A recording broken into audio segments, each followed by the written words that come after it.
Hello and welcome to Those Forking Fangirls, where we talk all things nerdy book, TV, movie, pop culture, fandoms, and how they integrate into our adult lives. I'm Natasha. And I'm Christine. And today, in spirit of Pride Month, we're talking our favorite LGBTQ plus books and TV shows and movies. And we are joined by a very special guest and an old friend, Tiernan! Yes! Yay! From OG BookTube days, the BookTuber. Yes. Tiernan kind of like made the name BookTube with his screen name, the BookTuber. It was the first time I saw that phrase. Like, you've been doing BookTube. I mean, you started BookTube when you were a wee lad. A child. Lad. Yeah. Wait, which one's lad? Which one's lad? Whatever the one is. A wee lad. Wait. I don't know which one's which. We lad or lass? Lad is the Is lad the lass male? is feminine. Okay, and then they both lad sound the is same male. to me. Okay. Anyway. I'll take last. Yeah. What are your pronouns, lass? by the way? Do you have a preference? I use he, him pronouns. Okay. Just want to make sure. I'm not offended by we last, though. Okay. How old were you when you started YouTubing? Like a baby? It was 2010. Yes. So I had just turned 12. And I had like a little flip camera, and I like set it on top of we had this little fireplace in our basement. Oh my god. And it recorded in like a weird camera quality, I remember. yes, like the square. It was a year later though when I like made a new channel that was going to be dedicated to books, and that was the BookTuber channel. And yeah, so that was 2011. Yeah, I mean, pretty back there. Yeah. I mean, I started my OG. BookTube channel in 2010, and I remember finding Tiernan because I think you maybe like commented on something, or I don't know, and I found the name the BookTuber, and I was like, oh my gosh, she's so little.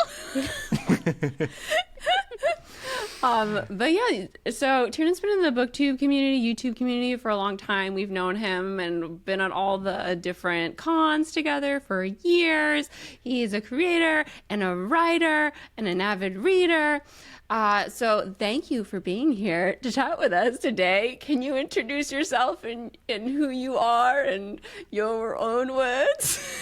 Yes. No, thank you so much for having me. I mean, you pretty much covered it. I am a writer and a reader. I'm still writing about books and interviewing authors, mostly for this magazine called Queerty now.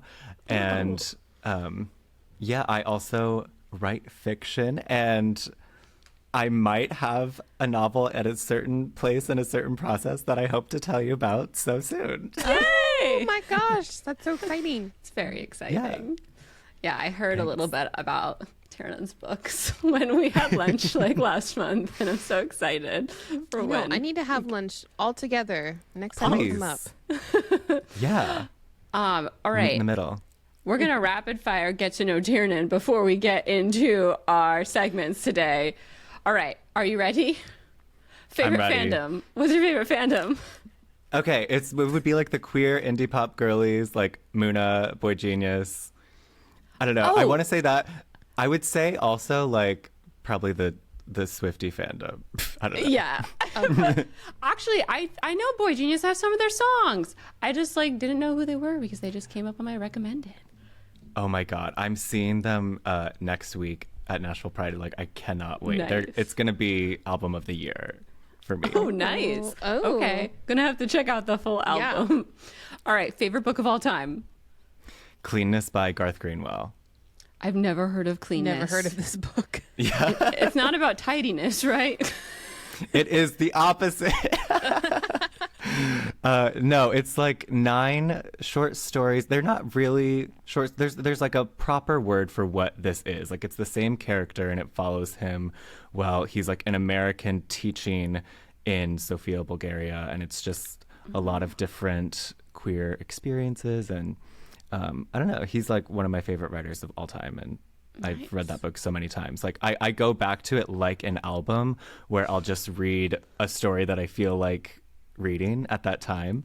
And so I have it memorized like a 9-track album to me, you know? Wow, that's really cool. Wait, so it takes place in Bulgaria? Yeah, which is, Interesting. I had never read anything like it before. No. Yeah. Okay. Katie just noted that Tiernan is such a good high fantasy name. And since we've known your name for so long, I've never thought about it like that. But it Yeah, me is such either. a good high fantasy name.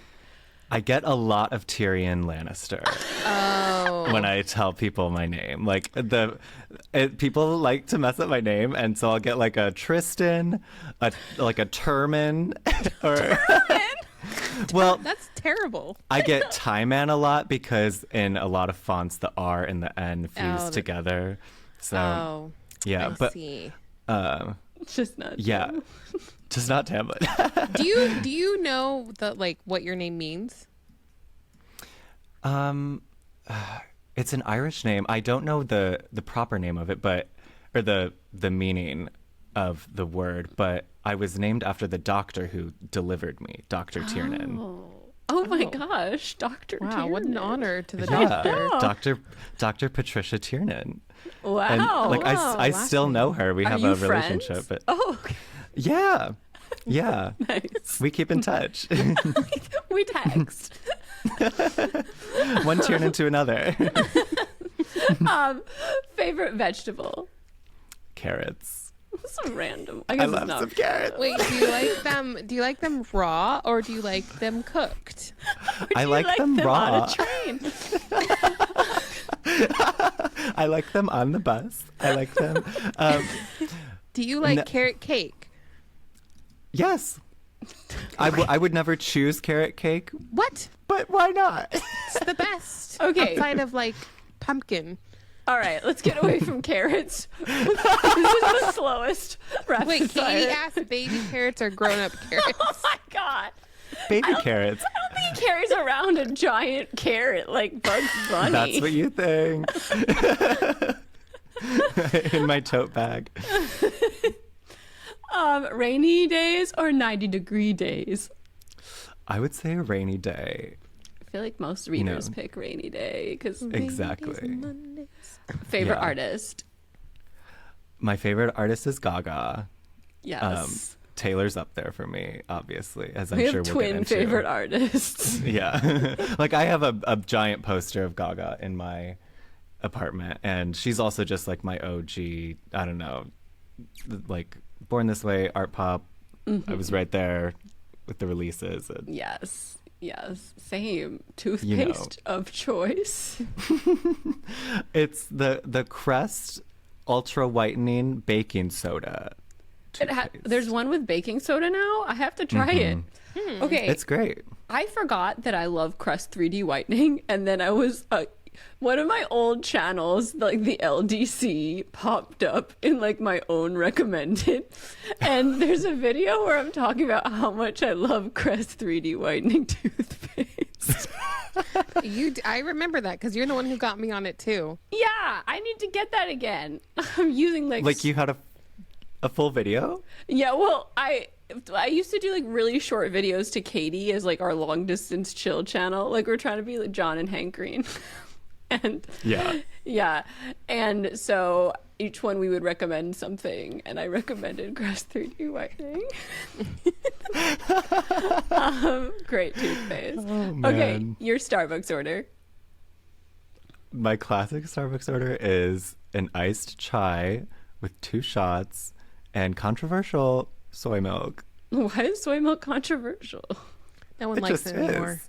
No one likes it. It was Everyone's the favorite is oat first milk. alternate milk. It And I- broke boundaries. And we forget about that. Okay, last one. Favorite Taylor Swift song, because it's very important to this podcast. My favorite Taylor song is New Year's Day. That's a good one.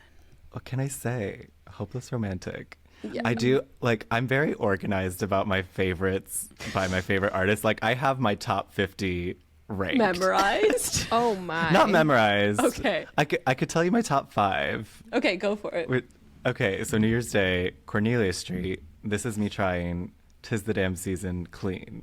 Clean. Clean. Oh, loves clean. What do you have That against would- clean? I just Christine like would skip it all the time. It would piss me off.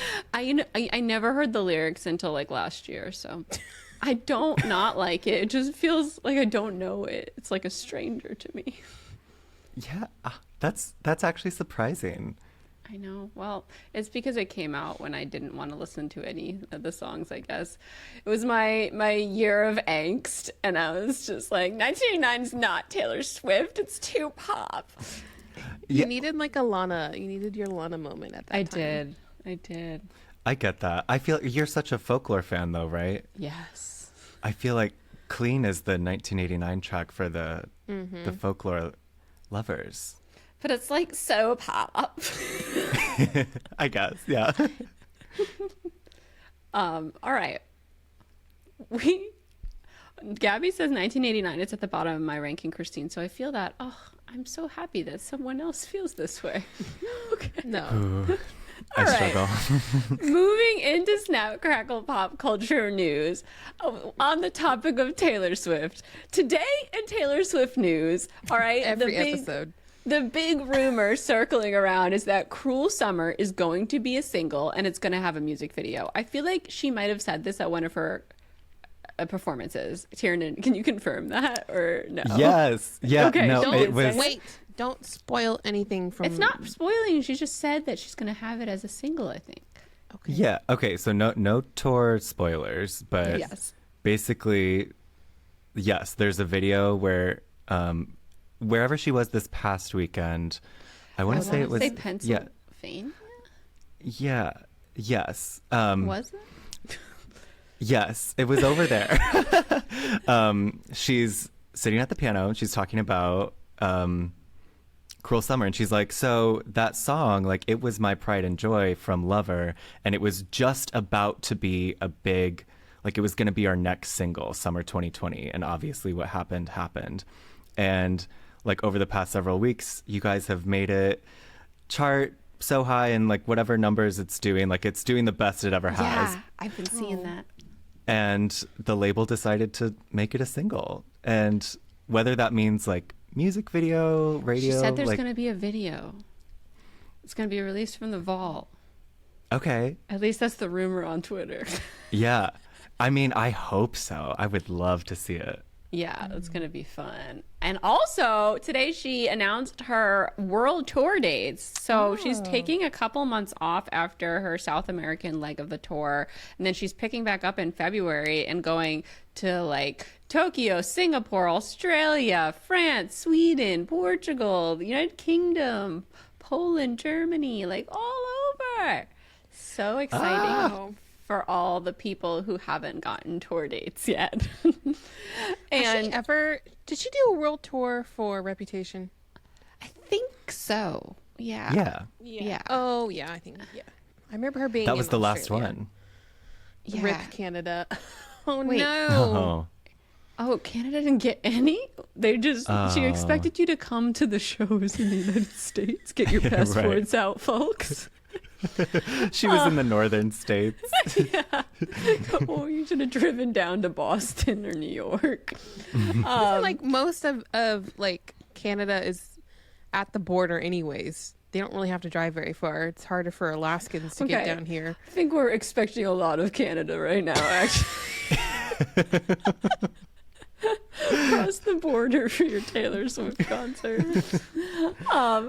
But okay. Also, Katie just said thoughts on AGGGGTM What is casting that? What is that? What is AG? We need some clarification on that acronym. Good Girls There's Guide. so many G's. Oh, A Good Girl's Guide to Murder. Yeah. Wait, what? There's casting? What? Oh my god. Good Girls Guide to Murder casting. It's going to be on the BBC. Okay. BBC announces Emma Myers and Zayn Iqbal. Okay, I definitely said that wrong. To lead a cast of Good Girls Guide to Murder. Oh wow. Well, I don't know them, but they look great. Oh, I'm she's the excited. one. She's the one who's the blondie from from Wednesday. She's the What? She looks so Yeah. different with brown hair. Oh, she's gonna be great. Oh, I'm excited. I don't know the guy though, but I'm sure if he won casting, then he's gonna be great too. I'm very excited. Have you read A Good Girl's Guide to Murder? Either of you? no. I have not. So fun. Audiobook for sure. Oh, really? The audiobook's so good. When did the book come out? Like, You know, how it came old out is in the UK first, and then it blew up, and then it blew up here again. So I'm not sure. Maybe like 2019 it came out. I missed the beginning of it. Okay. But during the pandemic, everyone was like, read A Good Girl's Guide to Murder. And then I did, and I was like, it gets good. It gets real good in the third book. It's all Nice. connected. Yeah. All right. Yeah. Natasha, what news do you have for us today? Bridgerton season 3. So they had Netflix had their big Tadum conference convention type Tadum? thing. It's called Tadum. Tadum. I know the noise when you turn on Netflix. Tadoom. I don't know. Some people were saying Tadoom. No, it's more Tadum. That's how it Yeah. sounds when you turn Exactly. it on. They had it down in Brazil, and they brought the actors from Queen Charlotte, and then also Penelope, the actress who plays her, Nicola, was in Brazil. They showed off photos only. I was expecting to see like a teaser trailer or like a scene or something, but no scene. I think it has something to do with a writer's strike. I don't know, something like that. And then also, apparently, it's going to be coming out on December 14th. That was leaked information. It's not confirmed yet, but there it is. And the pictures look Pictures amazing. They have look yassified Colin. Yassified? Sorry, What that's the fuck is yassified? it's a term I think made by the Black community. My client Amanda uses it all the time, so What does I'm it mean? adopting it from her. It just means like yes, but like yassified. Like, when people were saying, like, yes, God. Yes. Yes. But So, like, yeah. it's so weird to say yassified. I hear it all the time from Amanda, so that's why I'm just using it. But yes, so Colin looks hot. They made him hot. Penelope looks gorgeous. Her little like curls on her hair, the color, she looks amazing. I'm so excited. Yeah. When I it's saw gonna be so Colin, good. I was like, what did they do to him? I feel like they like contoured his face or something because it looks They weird. definitely gave him a spray tan. He is Yeah. almost orange. Yeah, he looks older and more like contoured. And he had an Indiana Jones jacket. And I was like, or Indiana Coming from Jones his jackets travels. a It's coming thing? from his travels. He already did travels in Well, season he's traveling 2. again. No more That's why travels he's tan. allowed. All right. Yeah, they looked great. Traveling is his personality now, Amy says. It really is, honestly. That's all I know about Colin is that he's annoying sometimes and he likes to travel. So, cool. All right. The plot of this book. Tiernan, what do you have for us today? So this week I saw this on Twitter, and so I've read a little bit more about it. But Disney has announced its first, Pixar's first non-binary character in this movie called Elemental. Yes. Oh. Which it's this character named Lake, who is like an element, a water element. I'm not sure like the details of characters and how it works with the plot I've of seen the movie, so I could tell you. Oh, you have? Oh. Yeah, I was going to say, Wait. Natasha saw it last week. Oh, amazing. Okay. Wait, can you tell us about Lake then? I need to look at him. Hold on. I can't remember which one he is. I haven't seen any spoilers, so I know nothing about it except what Natasha Which- just told us last Which week. one's Lake? Lake Ripple, water-based element. I'm a younger sibling of Wade. Oh, okay. I didn't notice this when I was watching it. What I did notice is it. Am I lagging? No. Okay.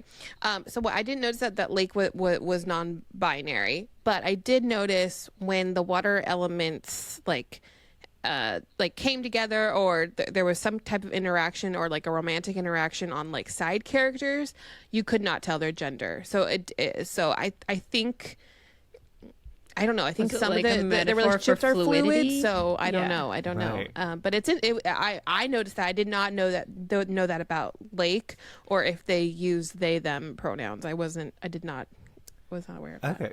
Yeah, I have seen a little bit from the internet, and I think there is something there about like, water fluidity, gender fluidity.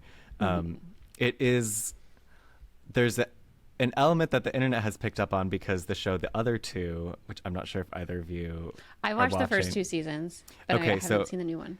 In a recent episode, Carrie gets cast as Disney's first unapologetically gay character in an animated movie where he plays a literal lump of goo named Globby. And there's this whole thing at the premiere of the movie where people are like, when is Globby going to be gay? And it completely goes over everyone's head. And there's just this really unfortunate parallel between Elemental and this satire from The Other Two. Yeah. Here's like, just from watching it, and because I didn't even notice it, I just feel like this is like their like little like meager attempt, like Yeah. just like in the background, like not even the main characters. Because they've done this before, haven't they? Been like, oh, With if you Beauty didn't and the notice there Beast. was, if you Gosh, didn't yeah, notice yeah. there was a gay couple in the background and they kissed, and it's like, in the background of what scene? What? Like, but the thing about The Other Two is that it's so accurately, it's hard to even call it parodying, because they're like just actually pointing out everything that is Everything wrong crazy. with the industry. So when I'm watching it, I'm like, I can't even laugh sometimes, because I'm like, this is real. Like, this is actually how horrible it is. Yeah. Like, It's so brilliant. it's really well done, but also I'm like, I'm saddened by The way it predicted this is like Simpsons level accuracy. because also, like, because they've done it before in like other subtle ways, and they're like, look guys, look, we're diverse. That character in the corner of the shot was holding another character in the same gender's hand. I don't know if you noticed. Right. Yeah, so yeah, The Other Two is really good. Amen. It's so good this season. I have I need to watch this. This is on HBO, right?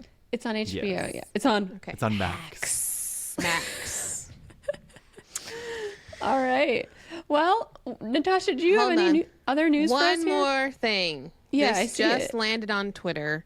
This is Okay. a report, not Breaking confirmed. news. Breaking not news. really, because Not really. this is 4 days before it'll air.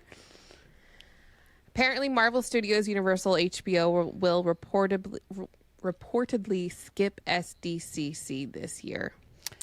This is That is a mad lot bummer. of shows and a lot of movies. Yeah. What the heck?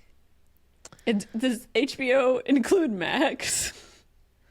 I mean, I think it'll include any of the new, House of Dragon news, any Last of Us type of those types of shows. I don't think it's going to be all Max, but like we're there for the big fandom show, so that would be House of the Dragon. I think This would is not be what's there. Really annoying about everyone wanting to make their own conference, because then I don't think this is about making their own conference. I think this is about budget, and I think it's about the writer's strike. writer strike. Okay. Well, if the streamers would just pay the motherfucking writers, we could all move on and have our entertainment. I wonder what it will be like there this year then. I mean, I literally just got news that I just got my SDCC badge, and I'm like, what the fuck is going to be there now? yeah. I mean, Twilight. downfall of the commons. I know Amazon's going to be there, and probably Apple. Oh, a Hulu? Hulu would be, well, yeah, Hulu's Is Hulu Disney. Yeah. But that's Marvel, so I think It's separate. it's separate. Yeah. DC. Ugh. Who cares? Did you see this news that The Flash premiered this past weekend and it didn't do great. It not as expected. It made under what Black Adam made, and they're like, why? What do you mean why? Well, I thought it would do better than that because they're really trying to like eat off of the success of Spider-Man No Way Home and the multiple generations of Spider-Mans with their Batman. I don't think that they're taking the audiences seriously. Like, we're not stupid. We're not going to go support a movie where like a person. Oh, with the Eliza, I forgot about that. Yeah. Ezra. No, the Ezra. Yeah. Oops. Ezra Miller and all his controversy. But in the trailer, I was just like, this is it's all about Batman in the trailer. Of like, I wouldn't even have known this is a Flash movie. They're really just trying to get all the Batman fans to come.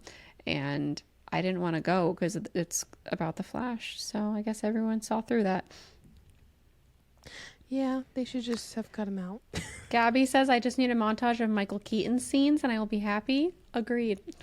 They'll have a new Superman in it too. And it's a female Superman. Actually, yeah.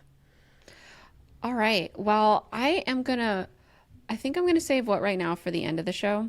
Okay. Because we've spent half an hour opening the show. Okay.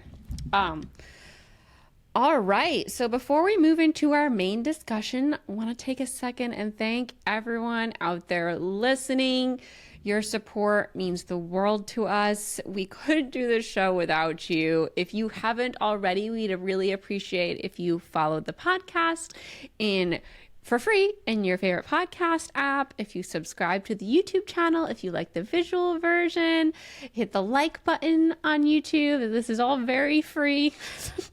Leave us a comment. Like, we love interacting with y'all, and it's really helpful to the show when you interact with us in any way. And rating the show, leaving us a review on Apple Podcasts or Spotify is super easy. If you have a second and you like the show, means a lot to us if you do that. And if you want to support the show, if you want to support the show in a bigger way, we have a Patreon and we've got lots of fun perks over there. The big every week's one is called Fangirl Tea Time. We release a half an hour extra show attached to the main show every week where we dig into more personal, deeper topics.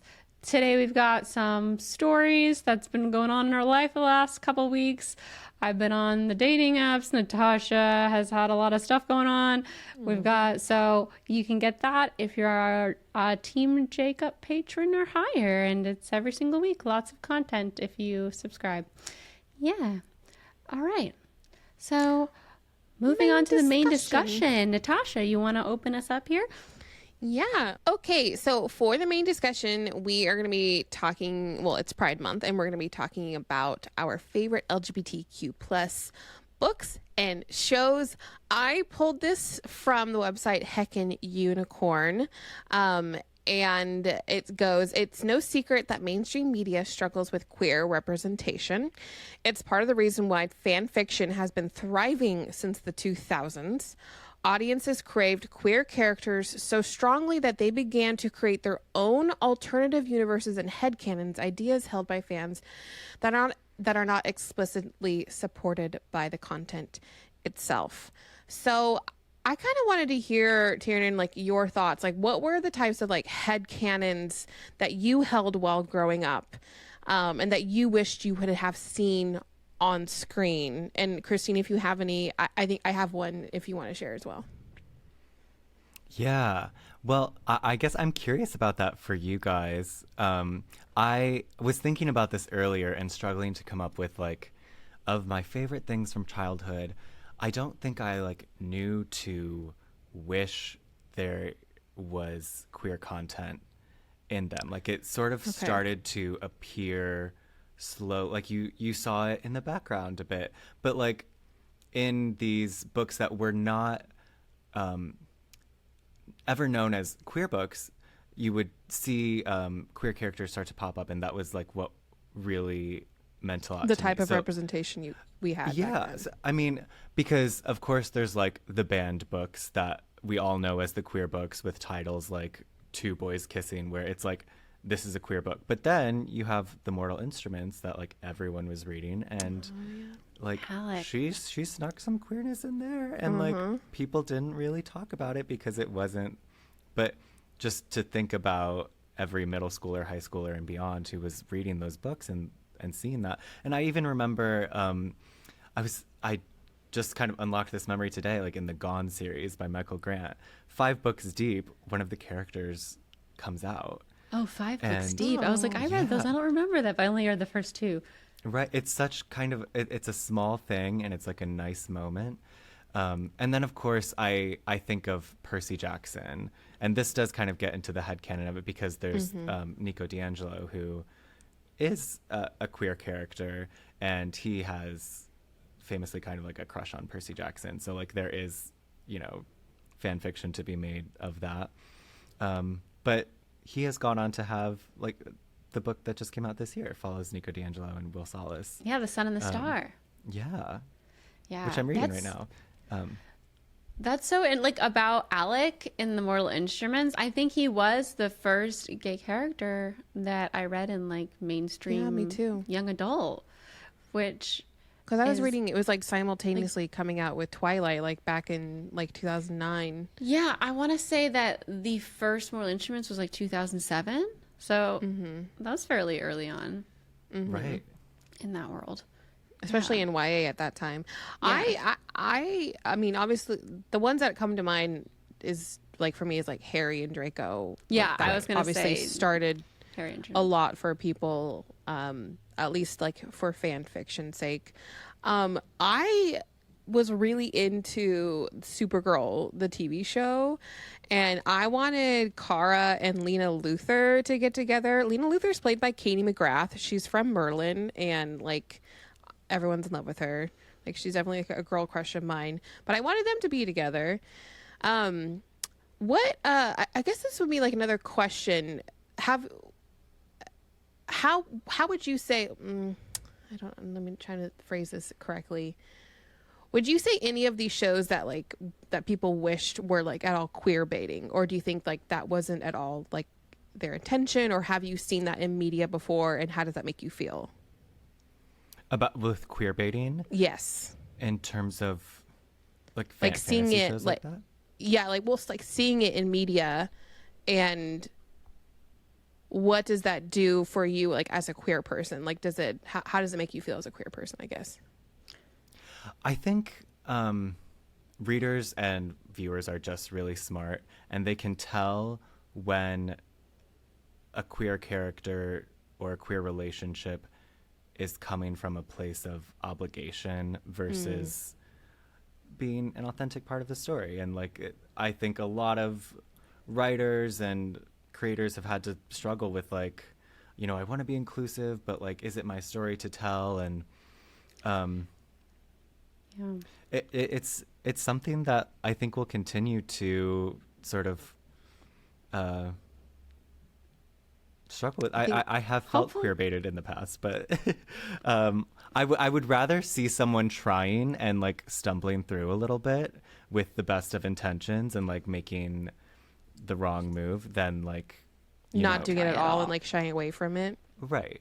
Yeah, because that's the danger in like I don't know, if someone is trying to be inclusive and then like people say it's queer baiting, and then it's like they don't try at all, and it's like the balance Sure. that has to be struck there, right?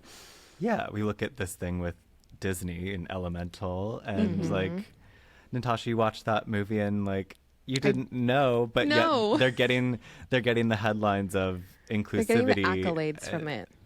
Right. And I think we are at a point now where like that's not necessarily going to fly. They're not going to win GLAAD awards because there was like a non-binary character who was water. Like we have enough great queer content now that like the good stuff actually will rise to the top. Yeah. And, like we're not begging for scraps from So what's your favorite show right now with queer rep on TV? I mean, we already kind of covered this, but like the first thing that comes to mind is the other two. I guess. Yes. I mean, it just is it's excruciating to watch that. Like, the entertainment stuff is, of course, on the nose and very. Yes. But like in this last episode, Carrie finds out Sorry if this is a mild spoiler of a plot point, but like, It's okay. He finds out something exciting about his career, and he previously wasn't going to go to his high school reunion, and then once he figures out that he would win the reunion, he like races to go there, and there's this whole thing of like all these other gay characters come in like having just gotten great news to go and win their reunion, and it just speaks to this like true thing about, you know, gay men being overachievers and like, you know, overcompensating for being excluded in high school, you know, all of that. It's just another one that I've really loved is, did you guys watch The Sex Lives of College Girls? Yes, of course. Oh my Yeah. gosh, I forgot about that one. Damn it. Yeah, so like Renee Rapp's character on there has been so amazing because like she's not always a great person. Yeah. And that's something that I have been excited to see recently and like hope to see a lot more of, or like not Well, just she's gay rights but become- gay wrongs. She has such an amazing arc, and like that's what we're looking for with any character, and for like the queer character to get that great storyline is so cool to see. And that I just like, now she's my favorite character on the show. She's gone through so much evolution, and it's been so beautiful to watch. And I love how like her character, she comes in as like the blonde girl who comes from a lot of money, like all these stereotypes about her gender, and then she just like smashes through them like one by one throughout like both seasons in good and bad ways. And like even because she herself as a character is learning as she goes. Yeah, she's like, she starts off as the bitch, and then she like becomes more self-aware of all the things she's doing and like the meanness that she's spewing because of, you know, like her wealth and snobbery. Yeah. Well, because like for so long we've not had like proper representation of queer folks in media and books because they've been stereotyped or just from ignorance. And what like book do you think kind of like, as Renee did, like crash through all of those, you know, gay best friend stereotypes for you, where you're like you actually saw yourself represented? I mean, I felt lucky. The first thing that comes to mind is like I was in high school during like the earlier contemporary Adam Silvera books when they were coming out, like More Happy Than Not and History Is All You Left Me. So those are books that follow like really depressed teenagers who feel super messy and don't want to be who they are, but also in a way are living their authentic lives. But like it just was it tracked like a very clunky experience. And you know, a lot of the feedback from that was like, you know, is this the story we should be telling? Is this what we want to show people is the queer experience? And, you know, to even ask that question just illuminates the fact that, like, we still think of queer content as for straight people. You know, sort of the flip side of that is the Love Simons of the world, where it is, like, this very buttoned up... you know, I really like that book, and I was grateful for it as well, but it, you know, it's a much more clean version of that story. I see, yeah. And so people have a range of opinions on all of those things, but I'm sure there's more. Like one of my favorite YA authors is Abdi Nazemian, and he has this great book called Like a Love Story, and it follows 3 characters, and 2 of them are queer guys, and it takes place in the 80s.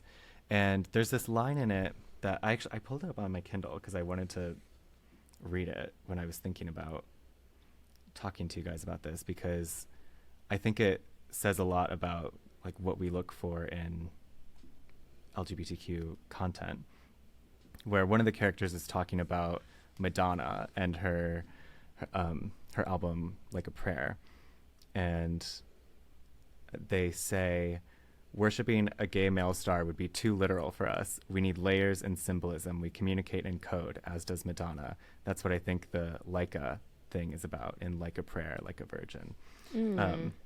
But I think that also shows through in like the kind of content that we gravitate to. Like some people would probably see themselves more in like a Katniss Everdeen in like her bravery and fearlessness, and that, you know, relating that to their own experience than something that is more on the nose. Yeah. Like a Love, Simon. Yeah, to have it be just like a shade. part of them, right? Not the lead on the noseness line that goes along with the book. Yeah. Yeah.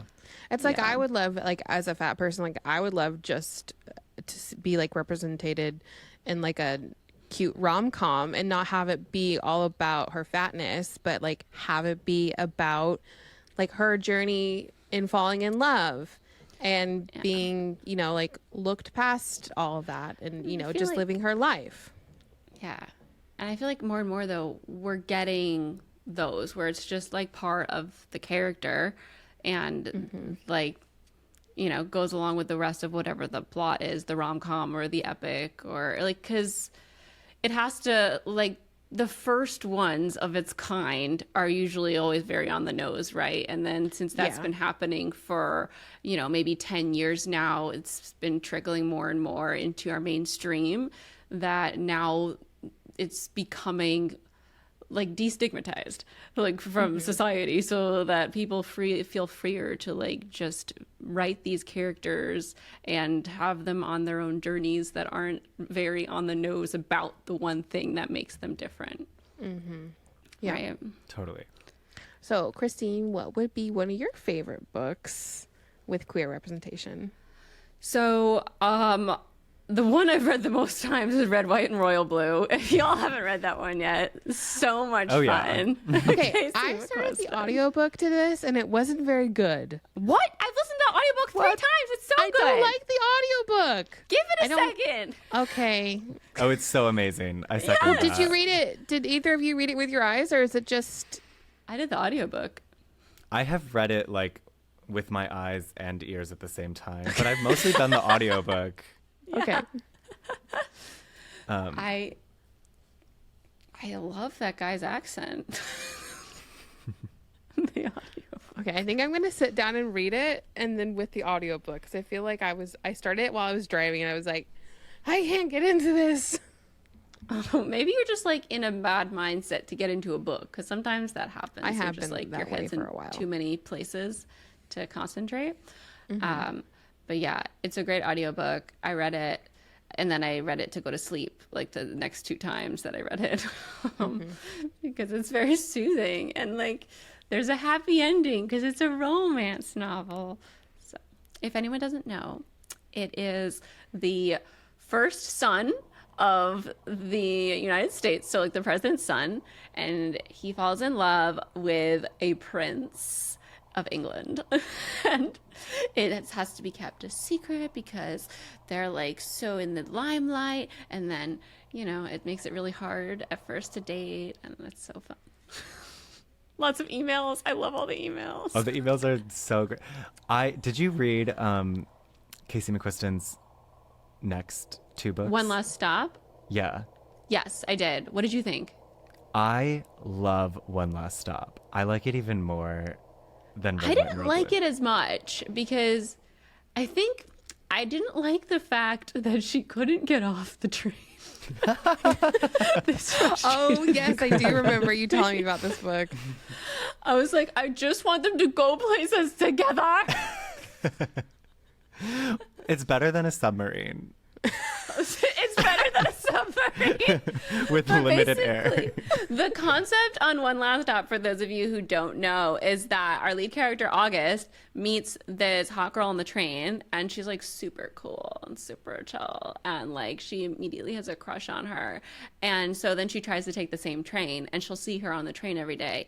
But when she tries to like ask her out, she can't go out with her. And then eventually, like, she starts to realize, like, something weird's going on. And she's like, she can't leave the train. And she always wears the same clothes. And, like, train ghost. Yes, if you could start to put together the pieces of what that could mean. Yes. But it's also just like a really beautiful, like chosen family, early 20s, New York Yeah. City rom-com. That's what I love about it. Yeah. No, that aspect is really beautiful. But I'm always like in it for the romance, obviously. Yeah, And yeah. I kept getting so frustrated by the lack of being able to date. Like you want them to go on a cute, like go to the High Line. Yes. Get off the train. Go eat something. Oh my gosh. Imagine how they felt. I know.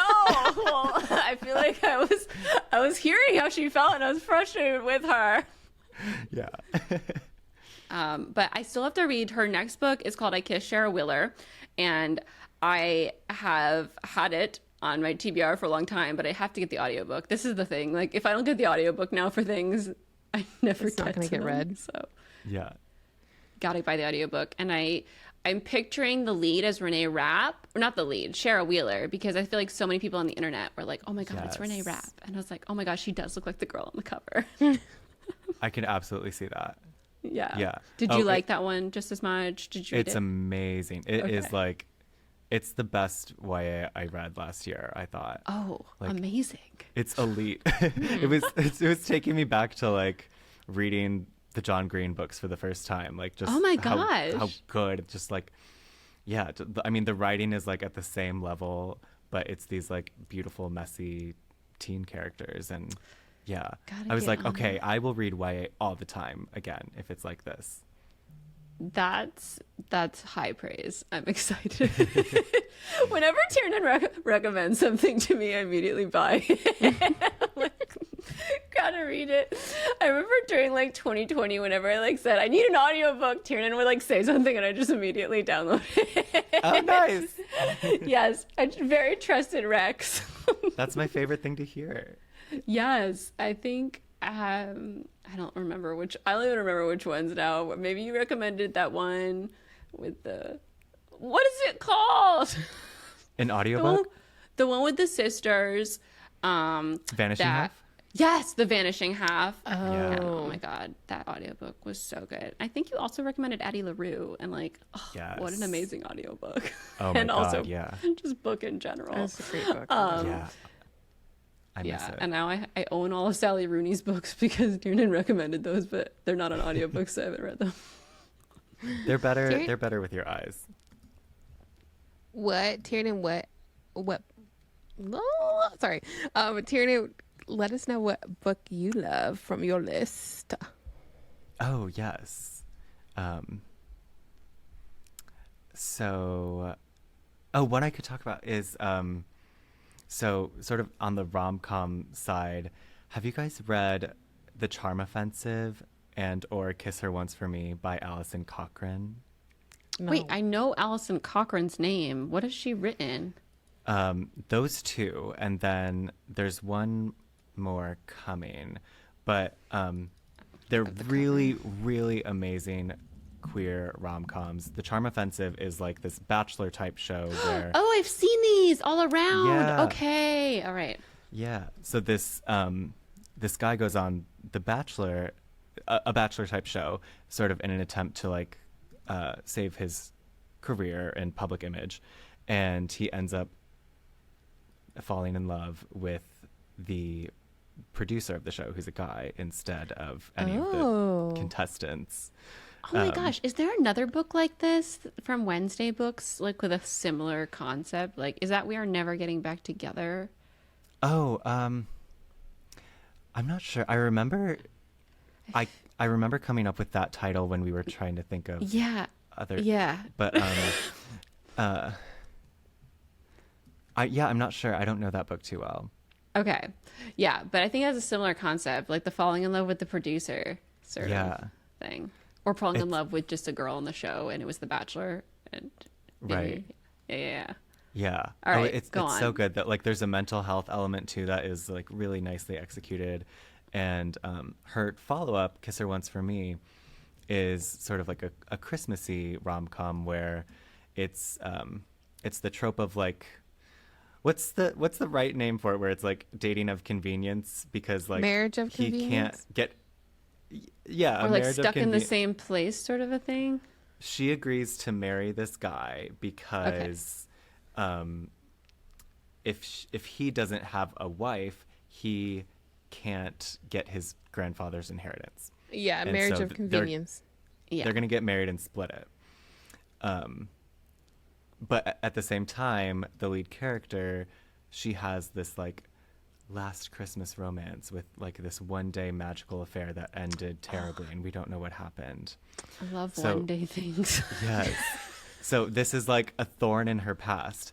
And then she goes to this guy's Christmas and meets all of his family. And guess who his sister is? Oh shit! Oh my gosh. Yes.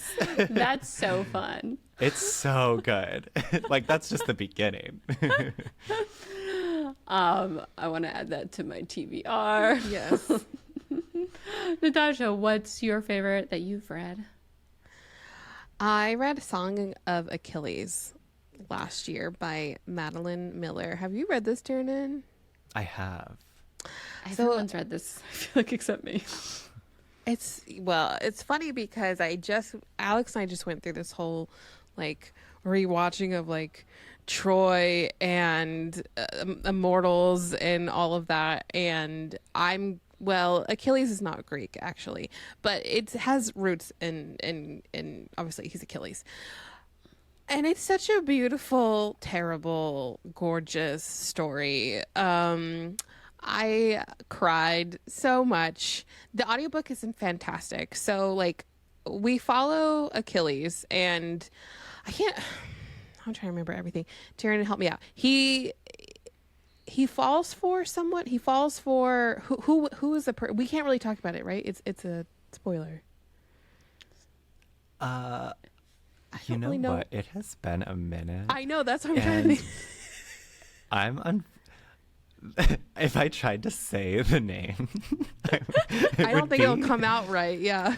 But I think there's an obelisk in there, Obelisk? like a cryptopolis. Who this is? Oh, an also, obelisk in the name. Yes. Oh, I like thought you my said an last name. obelisk. Okay. Hold on. Yes. Hold on. Well, Love it. I mean, I read this book Patroclus. off of just people like being like, this is an amazing book, you should read it. And that's why I read it. Are you a fan? I am such a fan. It's one of my favorites. Okay, Wait. let me what's going on? Did you get the name or what? no, hold on. gonna put Patroclus. There's no polis in it. Oh, Tiernan put it in the chat. Patroclus. Patroclus. Yeah. That's a rough one. That's a hard one. I think I was right about the Oculus. Yeah, sound, yeah. though. Wait, did they call him Pat? No. Or did they call him Patroclus every time? Wow, that's a long one. Where All the right. frick is the hold on. I'm trying to find. Okay, set during the Greek heroic age, it's an adaptation of Homer's Iliad as told from the perspective of Patroclus. The novel follows Patroclus' relationship with Achilles and their initial meeting to their exploits during the Trojan War, with focus on their romantic relationship. Is it a war romance? Yes, it is. Ooh, interesting. Have you never seen the movie Troy? I've seen the movie Troy. It has Brad Pitt. Yes. I didn't miss Brad it. Pitt plays Achilles. Now have Brad Pitt playing Achilles in your mind the whole time Yeah. while reading it. It's a beautiful It's play a beautiful in your story. It's a beautiful story if you picture Brad Pitt. That's what really makes it.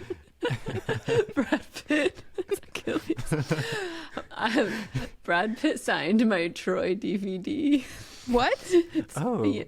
Yeah, because not to name drop, but my aunt by marriage's godparents are his parents. So that's when they got married. When he got married, my uncle got married to her. His parents got us a signed copy of Troy. This is so irrelevant, but like it was such an exciting thing in my life when I was like Wow. 11. It's like one of those things you put on like an icebreaker. Try a signed copy of Troy from Brad Pitt. Fun fact. All right. Let's talk about some TV shows because there are so many good ones out there at this moment in time, like by 2023. Like when I sat down to think about it, I was like, oh my God, I have way more than I wanted. I wanted us to limit it to like 3 because of time, but then I was like, no, I have like 7. Sorry. Yeah. I have a few movies on here. Like, okay, have y'all watched Dickinson? Yes, that's my number 1. Dickinson seasons 1 and 2 are everything. Like, not only does it have like an amazing relationship running through it, but like it inspires me to write. Like every time I watch one, I just feel so empowered to go like pick up my fucking pen and like create some sort of masterpiece. Also, like, nothing gives me the greatest joy on the planet Earth when costuming and hair and makeup is right, but then also we have the modern like music and the way that they talk, so and it's just like, okay, that's all I want in life. I just want beautiful outfits that actually are from the time period, and then some like, you know, twerking to music. Yeah, that's my favorite. So Emily Dickinson is what Dickinson is about, and she's played by Haley Steinfeld, and she's perfect. And her best friend and her are actually like in love, but it takes place during like the Civil War in like the 1860s. And so, you know, they're both expected to marry. Emily never gets married. She's like, bitch, no. But her best friend is ends up being courted by her brother. And it's this whole situation where, you know, she loves her brother, but also like she's with her best friend. So this is uncomfortable. It's like this weird love triangle, and their relationship is so sweet and beautiful. And like her poems, like I didn't have like an appreciation for poetry really until Dickinson made poetry beautiful for me because I had a story behind all these poems. Yeah, it's so beautiful how they weave her poetry into the episode arcs too. Yes. And her voiceovers. Did you just get the chills every time she like starts writing a poem? Yeah. Yes. So good. I remember skipping ahead to the episode where they play Ivy. I don't even remember that. Wait, what? Wait, Yeah, is this in season there's 3? I don't remember. It I must think it be was because that was 2021. That was season 3, I think. Yeah, right. Okay. It's at the end of an episode, and I Okay. think it is like a sexy scene with Emily at the end, and she like gasps, and then it cuts to black, and you hear, "How's one to know?" Oh my gosh. It's so good. Wait, is her friend's name Susan? I keep calling her best friend because I can't remember her name. Is it Sue? I think it might be Sue. Maybe. Not sure. I forget. It's been a hot sec since I've watched Dickinson. Season 3. Did you finish the show? Susan. Karen? I didn't. Natasha, did you finish the show? No, I didn't. No. Okay. It got weird in season 3. It was like musical and time travel-y randomly. Huh. Huh. Yeah, I love. like- I don't know if I watched the second season, so I definitely didn't watch the third season. The second season is perfect. That's the best season. All right. Tiernan, what's another favorite show of yours? Another favorite show. I'm excited for Heartstopper to come back. Oh my gosh, it's coming back soon, right? July, Yeah. I heard. Yeah, it's coming. Yeah, I'm not sure the exact date, but like I think we were starting to see stuff. So, yeah, I mean that was just one where I remember reading those graphic novels during the pandemic, and I had it no was idea just they like, were graphic novels until I Oh, saw them they're all so over Barnes good. Noble. yes, I would just like read one a day, and it was just like the most joyful experience. And yeah, I mean the show is great. It's a romance between these two high school boys, and also they're like groups of friends, and it's I just remembered British. Sex Education when you were Oh, talking yeah. about high school. Oh yeah, That's another yeah. great one. Yeah, that I was also going to talk about Generation on HBO. That only got one season, but this is 2021. I absolutely devoured that, and it is not coming back. Aww. Yeah. I never watched Heartstopper? that, but I saw that it had that guy in it. What is his name? The guy from the Justice Pokemon movie. Yes, Smith. Yeah. that guy. Yes. Yeah. And I was like, oh, I should watch that, and then I forgot it existed. I guess 'cause Heartstopper it only comes got one back season. on August 3rd, for anyone who's wondering. Oh, Okay. amazing. The day before my birthday. Yes. Oh yeah. And really great mental health discussions in Heartstopper too, Amy says. So true. Nice. Yeah. Natasha, what's on your list? Okay. Interview with a Vampire. I'm talking about the new show that just came out. Okay. It's on It FX or was- something? Yes. It was done so well, and the two actors who are playing fuck me sideways. What are their names? I'm just losing all of their names. You've had no names today at all. It's Brad Pitt and Tom Cruise in my head. Hold on. That's all. Oh, Athelstat or something, right? Hold on. Lestat. Louis and Lestat. Okay, so, yes. I don't know, because I don't remember the movie very well, but, like, they go into heavy detail with these two, and it's amazing. It's so hot, and they have so much chemistry. It is a great, great show. I don't know if you guys have you watched it? Have you either watched it? I have not, but you're Season selling two me. Season 2 is coming, probably next year. But oh gosh, the guy who plays Lestat has like this really gorgeous, deep voice, and it just makes the whole It's got an Makes the audiobook whole- voice. yes. It's my favorite. It's I guess I vampires, and haven't- also in like the turn of the century with amazing costumes. Yeah, it's in the 1900s. I When does it might take be in place? the late 1800s, or it might Alright. be, yeah, it's like turn of the century. All right, cool. I can't not mention Killing Eve because Yes. what a spectacular. Okay, I didn't love the last season and how it ended, but I love Killing Eve so much. It is about a serial killer, and the agent that is hunting her has a crush on the serial killer, and the serial killer has a crush on the agent that's hunting her, and they have so much chemistry, and I'm like in love with the serial killer. Why am I blanking on her name? Because I love her name so much. What Jodie is it? Comer. Yes, but her character's name is beautiful. Oh, Let's see. Vana, something Vana. No, wait, hold on. Killing Oksana. Eve. What's it? Character? No, it's something else though. that her name, It's with a Eve? V. Wait. Villanelle.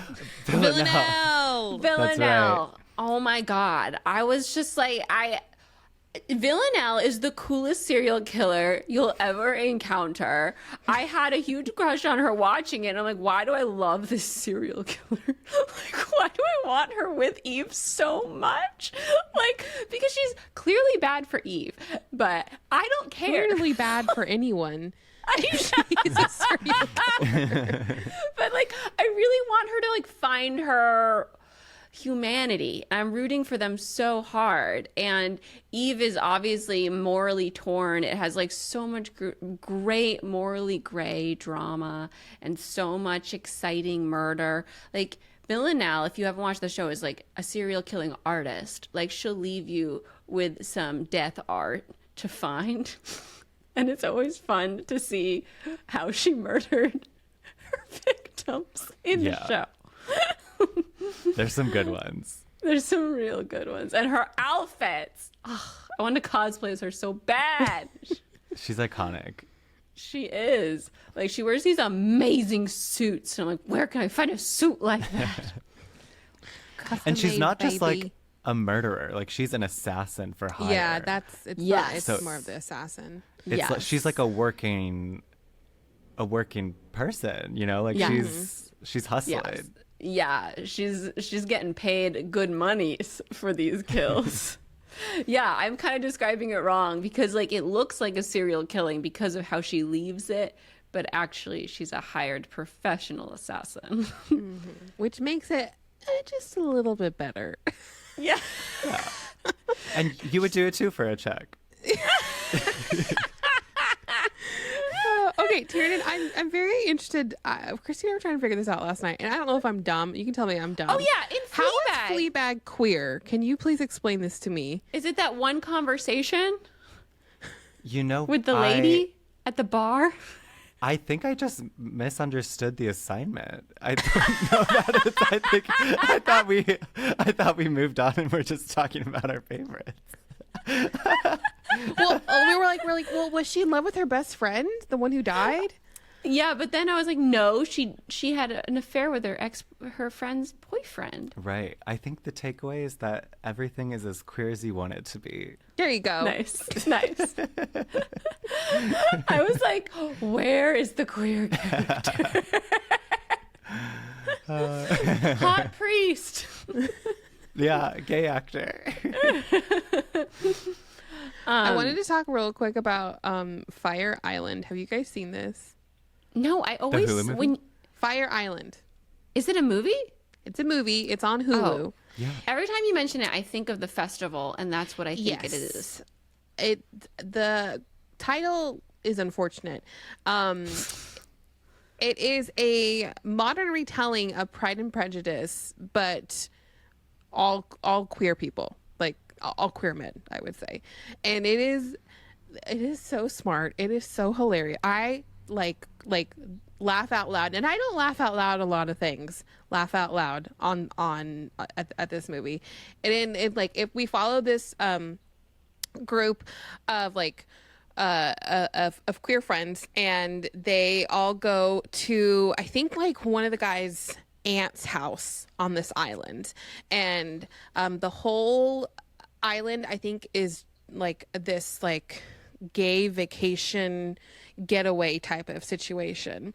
And so there's like all these big parties here and there, and they go to this big party one night, and enters the Darcy character, and it's his house, and there's a Bingley character, and one of them gets like affronted by the Darcy character, and so we follow this like, you know, cute rom-com with the Darcy and Lizzie character, and then the Bingley character throughout Fire Island as they go to different parties, and they party all night. Oh, they maybe sleep together. They're at like someone's house. They have to go like bring them back home the next morning. It's really smart, and it's really fun. And if you love Jane Austen, you should also watch this. But also, if you don't love Jane Austen, just watch it. It's great. I as being a huge fan, I love seeing all like the similarities in it. Yeah. Yeah. No, go ahead.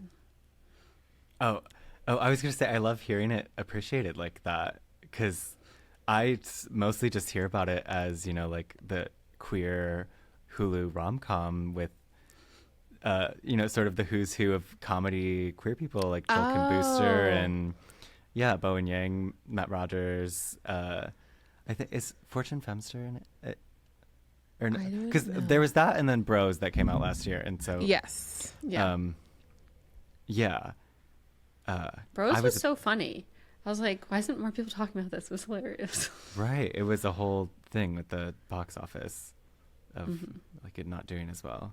It wasn't really marketed, I feel like, that widely, right? I didn't see it until right when it came out. Right. It was tough. It had a tough go for a number of reasons that the lead actor and writer had a lot to say about. Billy, online. right? Yeah. Yeah. Billy Eichner. Yeah. Yeah. Yeah. But it was really fun and sweet. I liked it a lot.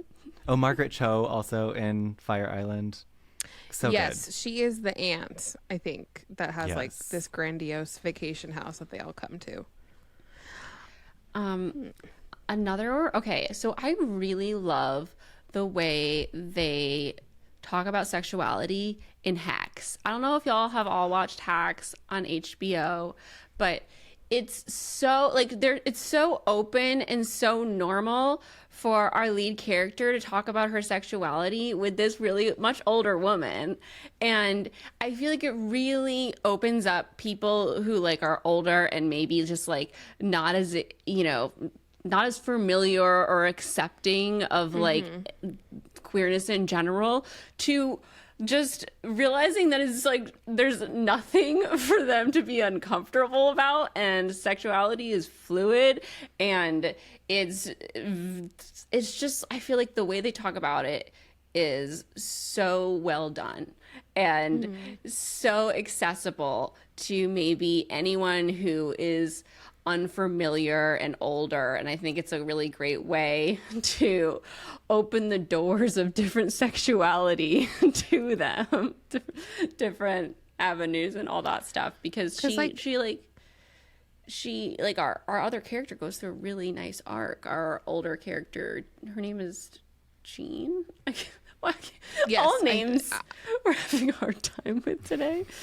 But the older actress in the beginning, she's like, can you shut up about like all your sexuality shit 24/7? You're like way too open with me. But like the openness is destigmatizing all the shit that she's like, oh, scandalous, like, you know, the stuff that you'd like put a hand over your mouth when you hear becomes less stigmatized, and it's so casual and it's so funny the way that it's written. So it's really well done.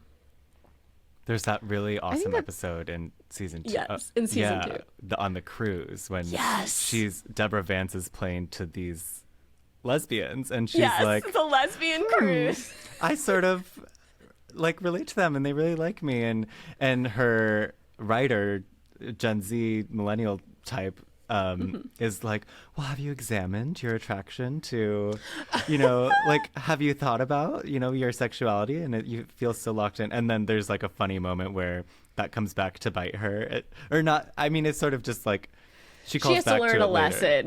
Later. Yeah. Yes. It's so well, that it's such a good episode. And there's this like beautiful moment where she's painting her nails, like she's painting the Gen Z's nails, the older woman, and they're talking about sexuality, and it's like the older woman's just really opening her mind to like all the different possibilities of like, can she be attracted to women, and like what her writer, like what she experiences and how she's the time she's having on this cruise with all these like-minded women, and it's really, really nice. That's a very important show to have. And it's so fucking funny. It's so good. It's amazing. It's another one where season 2 just like took it to a new up level. a notch. Yeah. Oh my gosh, that episode is so good, and all the episodes, honestly, season 2, the whole thing is just perfect. I watched it again right after because it was so good. I was like, oh my gosh, this is perfect writing. Yeah. Are there any other shows we have to mention before we go into what right now?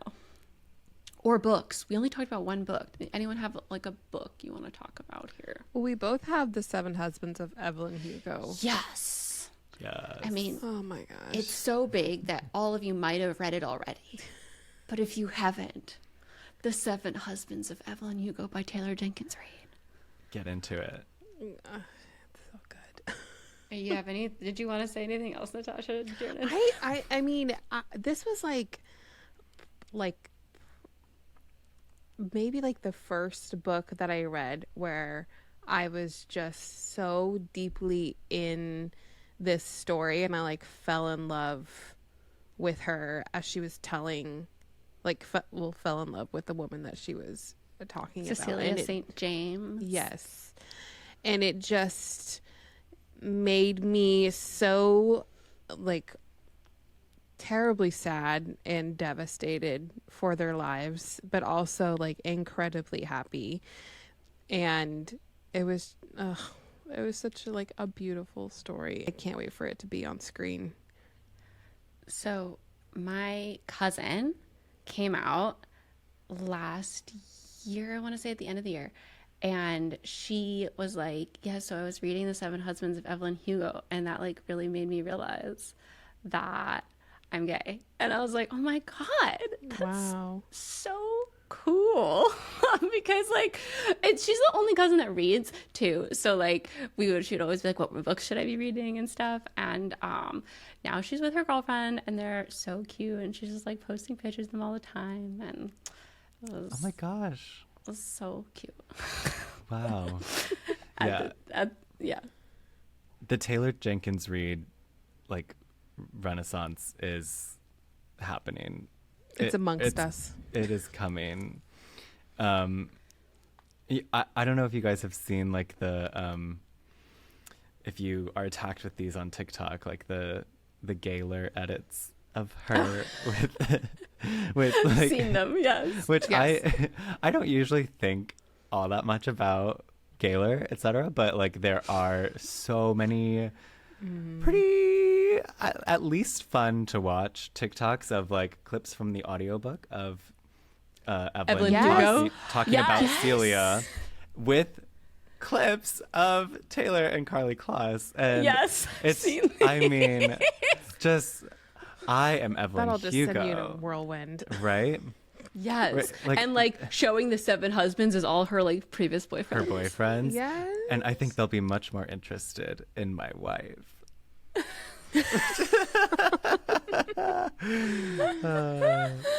Oh my God. That's where the Got the Gaylors chills. get me. Me too. Yeah, the first time I saw one of those edits, I was like, oh my God, this is so good. Then there's like a lot of them. Yeah. Like, okay, you guys just copying that one amazing edit. But all right. Anything else on the book list here? I really love The Sky Blues. What an adorable high school rom-com by Robbie Couch. I've also listened to that book to fall asleep. Oh, It's yeah. really funny and really adorable and heartwarming, and loved it. I really want to read The Captive Prince by C.S. Passat. And I know people say, like, it's toxic. Listen, I read a lot of toxic books, and I want to read this so bad. Have you heard of this, Tiernan? It's The Captive Prince. Yes. I have heard of it, yeah. But I haven't read it yet. I made my friend Francis read it, and he's like, bitch, you gotta read this now. I'm like, Yeah? okay. Yes, it's like I think it's like a high fantasy novel where again a prince is held captive, and I think he falls in love with like his captor. Listen, it sounds terrible, but I'm all about that kind of stuff. Yeah, no, I mean, I think I would like it. That's Beauty and the Beast. Yes, exactly. But imagine Brad Pitt. Yeah, exactly. Still hate the Beast. I can't get on board even with Brad. Okay, do we want to move into Mary Kisscliff? Well, no, we have to do what right now? Oh, Are you guys ready? I forgot. Oh, Yeah, yeah, yeah. gosh. I'm gonna do. Okay, are we ready? Just take a look at your lists. We have a lot that we. Is there anything that calls out to you? All right. You know what? I'd also like to mention Schitt's Creek because I also love everything with their like family dynamics and like how casually David talks about like the wine and like how he doesn't care about red or white. It's more about like the person. And I feel like that was the first time I saw like a pansexual character on a TV show. And I thought that was really cool because I feel like also a lot of people are like, what is that?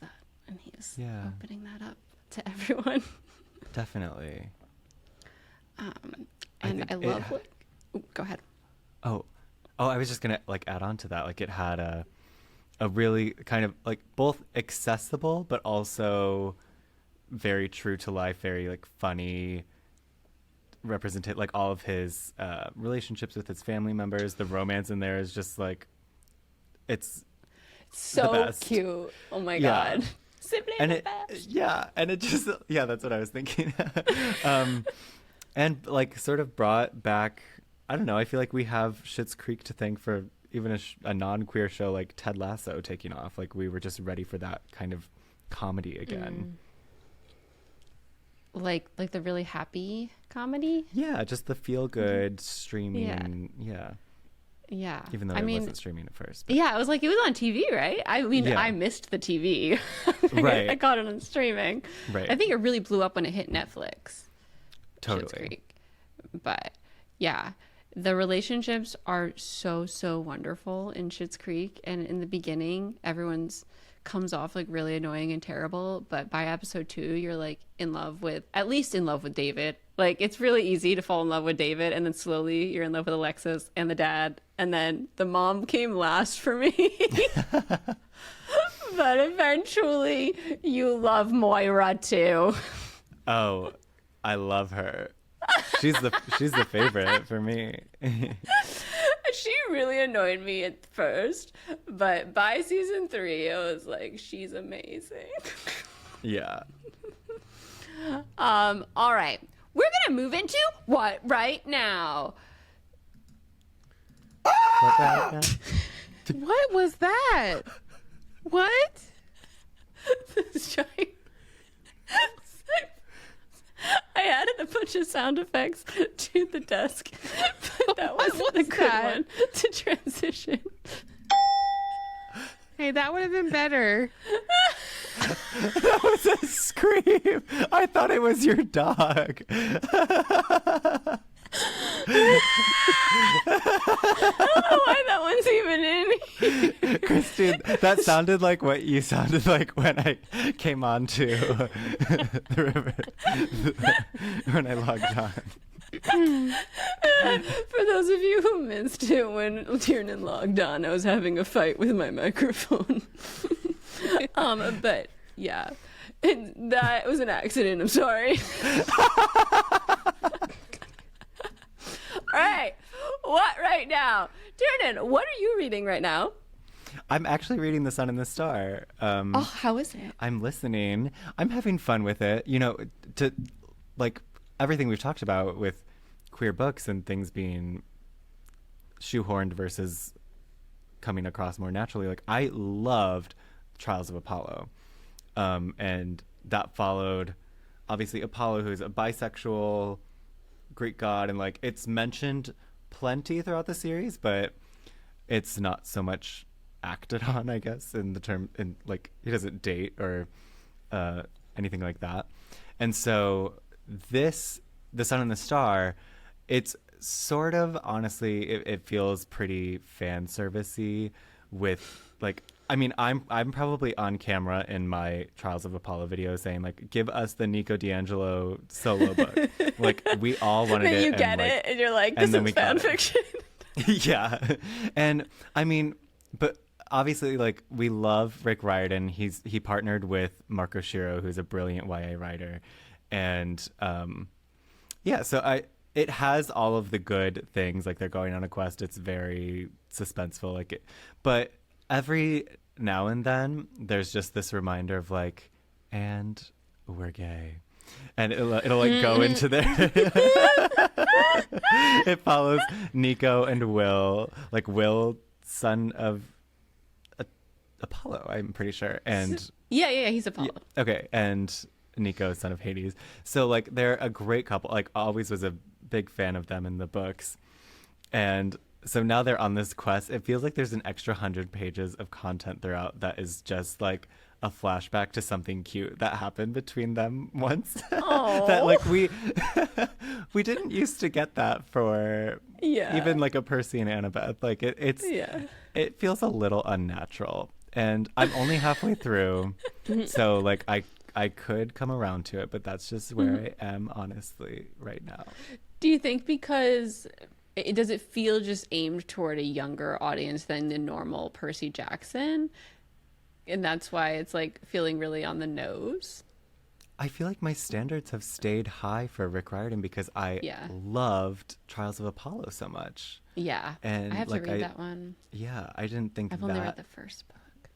Oh, yeah. They're so good. Like, so funny, just as adventurous. And obviously you can recognize the middle grade voice, but like, I think my struggles with the Nico book aren't even about like, yeah, they're not about that at like, all. it's not that I wish there was even more mature content. I wish there was less.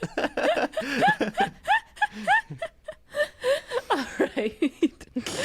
Natasha, what are you reading? I'm still reading Twisted Love by Anna Huang. It's getting a little bit better because it was really hard Remind to get me into. what this one's about. I didn't really go into it last week. It's Okay. I picked it up because it reminded me of the Paper Princess series. It's a romance novel about a very alpha male dude, and Oh yeah, you said He, you might like, be over the alpha male sort of. yeah, trope. and like he moved into this girl's brother's house because the brother like went on or is like traveling for a year, and he's like, I really need someone to look after my sister because she has like this scary ex-boyfriend, blah blah blah, and this like alpha hole dude has like, he's like really rich obviously, and he like owns his own company obviously, and anyways, he moved in next door to like keep his eye on her, and then like things are starting to happen. It's really not keeping my attention, and I'm definitely not selling it very well. You sound so unenthused. I'm just like All right. waiting for like some spicy things to happen. That's all I'm waiting for at this moment. All right. Or if there's like I've got- mafia shit. I've gotten deep into Thanks for Listening by Julia Whelan, and I'm really enjoying it. I'm like past the halfway mark. And of course, we know Julia Whelan is the fantastic audible audiobook narrator who did all of Emily Henry's books and all of Taylor Jenkins Reid's most recent novels. Like, she's excellent.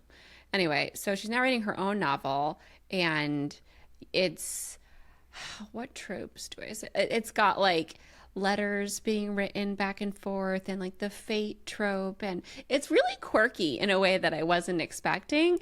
Our lead character has an eye patch, and she wanted to be an actress, and now she does audiobooks because she was in an accident, and like she feels like she can't be in the roles that she wants to be in because she has an eye patch, and like she'd be pigeonholed into like a pirate or something, you know. I did not know that was the situation for her in that book. Yeah, so she's really insecure about the way she looks now. Like, it's been 7 years, and she's become an audiobook star. Like, everyone loves her audiobooks. She does more like literary books and then she also does romance, but she has a secret like romance pseudonym, so that like she can still get like literary awards and not be pigeonholed into romance. And it opens up with her at a romance convention, and she's moderating a panel, and after the panel she is like at a bar, and this guy comes up to her, and like they hit it off, and he's like leaving on a plane that night, and they end up hitting it off and have a great night together, and his flight gets delayed, and then he leaves the next morning, and then she gets roped into doing a romance novel, even though she says she doesn't want to do them anymore because it pays a lot of money, and it's a favor to a romance novelist who just passed away. She wanted her to do her book, and she's doing it alongside the most famous romance novel audiobook guy, Brock McKnight. Everyone thinks he has the sexiest voice of all time, and no one knows who he is. Guess who he is? The guy she spent the night with. Yeah, but before they like realize that, they're like texting like about the book, because they're narrating but from different spots, so they're like conversing about how they're gonna do different voices and stuff, and then they hit it off, and like they have like a really fun text relationship. It's really fun. Oh. Brock McKnight. Brock McKnight. Like, Wow. It's really fun, and like I'm literally hearing my life narrated in Julia Whelan's voice in my head right now because I've been listening to it nonstop because I got to like the really good part. I love when that happens. Yeah. When they become the voice in your head. Like, oh my god, what's happening?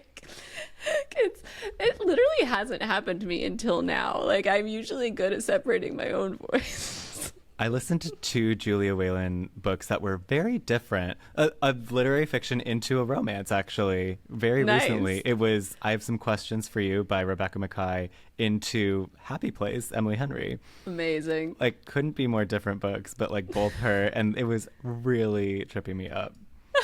But she became the voice in my head because she had taken on all these different moods. I was literally like, Christine came to sit by herself. Like when I was like going to set up for podcasting. Like, Christine Julia. screamed into the mic. Oh my God. All right. What have you watched this week on TV, y'all? No. Oh my god. Okay, guess what? I'm back on the Outlander train. Yeah. Even with Brianna. Turns out you can skip season 5 and 6. Ah. And still. Wait, so should I watch this new season?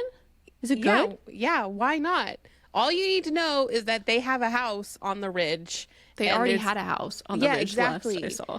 And there really nothing else has happened. Okay. Well, didn't he get like chicken pox or something bad? It doesn't matter. He's alive still. Okay. Is Brianna gone? No. They're all, right. Brianna is pregnant again. Whatever. Tiernan, have Anyways. you watched Outlander? Oh, sorry if I just spoiled haven't. things. Okay.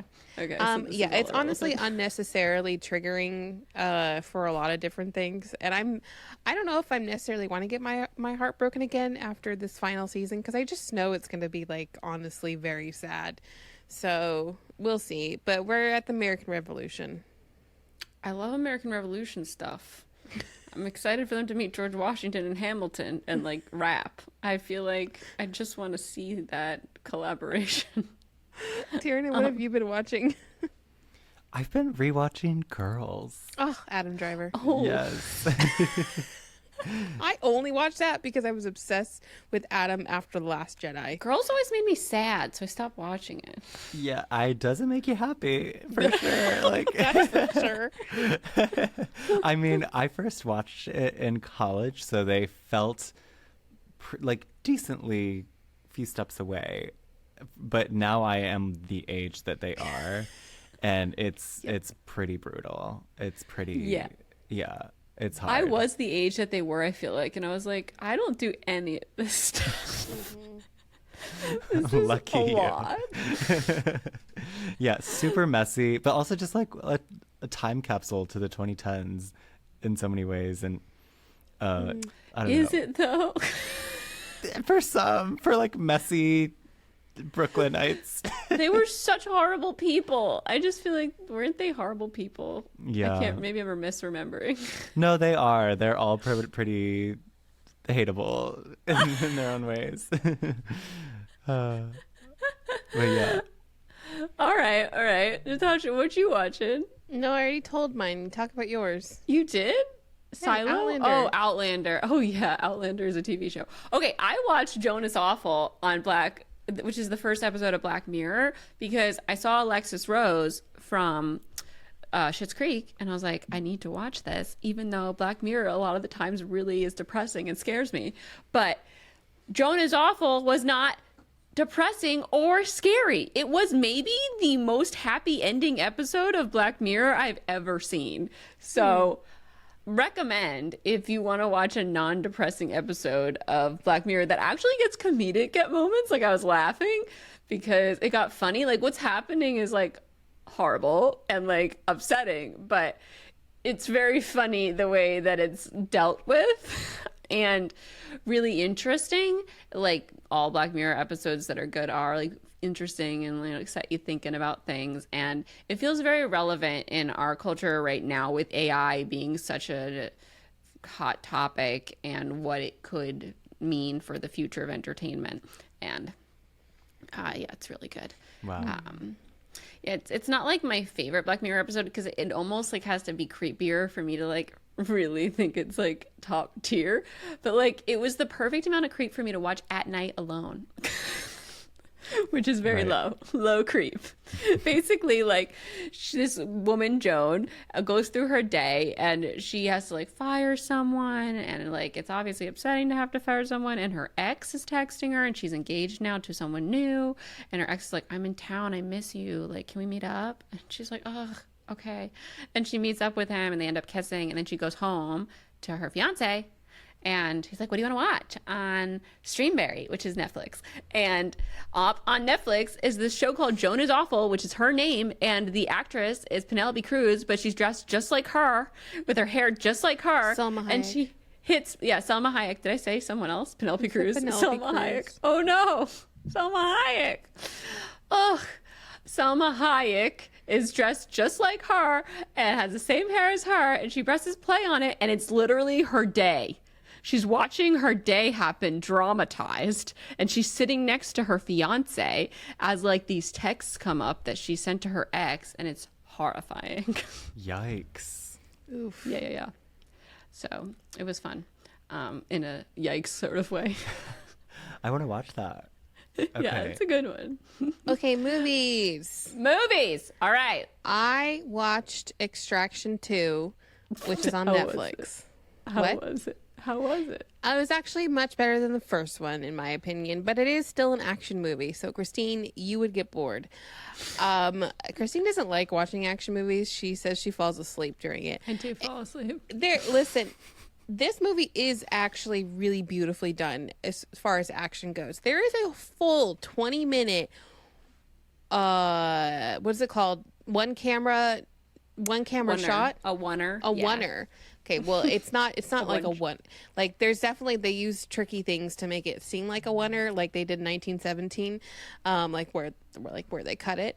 But it takes you on a ride. It is amazing. Like, the fight choreography is something else. Like, it is pretty well done. Now, there's not a lot of character development, which you can expect, but it's still great because it does its one thing really well, and it's its action scenes. All right.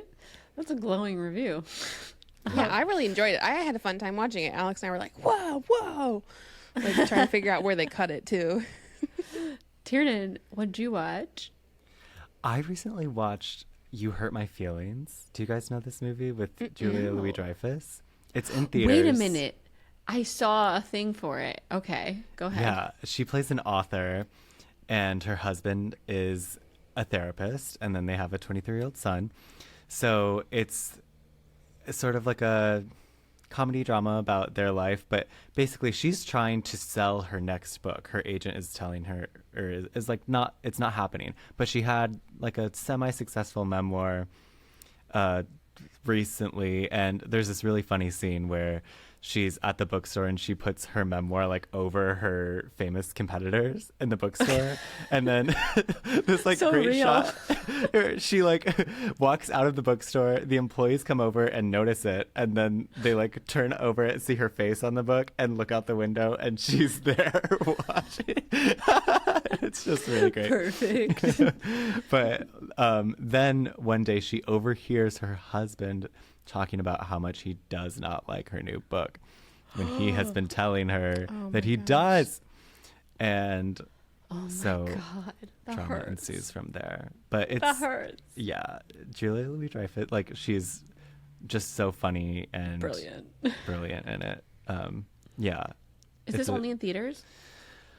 For now, I'm pretty sure. Okay. But I'm sure, like, by the holidays, you'll be able to stream it somewhere. By if the not sooner. holidays. That sounds far away. Sure, it'll be up on streaming. You can already like buy stuff. I'm sure you could buy it theaters. on Apple, Amazon. I'm gonna wait for the streaming. It's like we pay for all the streamers, so I should be getting these movies through my payments for Yeah. the fucking streamers. I rewatched The Princess Diaries. What were you gonna say something? No, I was just Okay. laughing. I rewatched The Princess Diaries for the first time in a really long time, and I realized that I really never appreciated how good Anne Hathaway is at physical humor in this first Princess Diaries. She's very funny. I mean, she's very clumsy all the time in it, and I remember just like, ugh. like typical clumsy, like nerd protagonist. But now watching it, I was like, oh, she's good at this. Yeah. This is an art. And so I had a lot of fun with the first one, and then I tried to rewatch the second one, and it just reminded me that I just really don't like Chris Pine. I feel like he's a nothing burger as a personality. No. In the movie. A nothing burger. No, I do not agree with that I feel at all. no chemistry between them. None. What? I feel none. You're wrong. No, I just don't think he's like fun at all. He is so fun. I don't want to get into this. Maybe maybe he'll win me over in the Dungeons and Dragons movie. But well, loving Chris Pine because he's so attractive. Maybe it's because I don't think he's that attractive compared to other Chris's. So Just picture him as as Brad Brad Pitt. I think Brad Pitt would have so much chemistry with literally anyone. He oozes chemistry with every person. There was so much chemistry between him and Channing Tatum in The Lost Cities. So good. Well, him and Sandra Bullock too is great. Yeah, everyone he interacts with, it's like, whoa, I can see them together. Like him and Leo in Once Upon a Time in Hollywood. I was like, I love this. It's true. It's true. All right. So we're going to move on to Mary Kiss Cliff.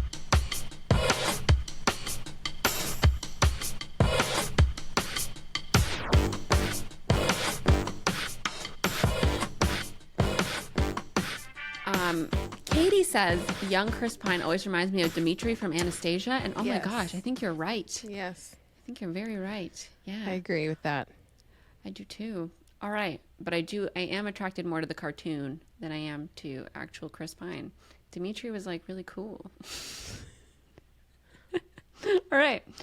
Okay, so today's Mary Kiss Cliff, we have Lady Gaga, Drew Barrymore, and John Krasinski. It's a very random group of people. How did you like?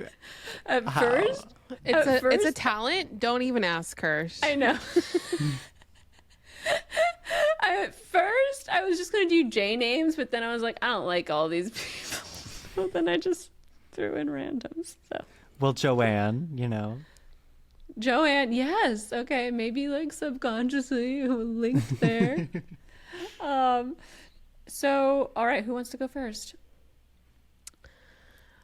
I I am going to, I think, marry Drew Barrymore because she's wonderful and very evolved at this point.